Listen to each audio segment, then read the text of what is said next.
Bæjarstjóri fer með yfirstjórn leikskólans. Fræðslumála- og æskulýðsráð fer með málefni leikskólans samkvæmt lögum og reglugerðum.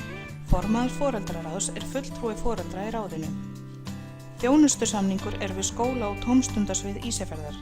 Leikskólastjóri sér til þess að leita sér aðstoð sérfræðinga, hvort heldur að ræða fyrir einstök börn eða fyrir allan leikskólann. Á skóla- og fjölskylduskrifstofu starfandi leikskólafulltrúi sem sinnir málefnum barna með sérþarfir. Aldrei leitað út fyrir leikskólan með einstök börn nema undirskrifuðu leyfi foreldra.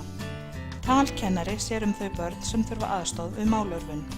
Skólanámskrá Glaðheima byggir á aðalnámskrá leikskóla sem samþykkt var af Mennta- og menningarmálaráðuneyti 2011 og á lögum leikskóla nr. 90/2008. Created using Powtoon.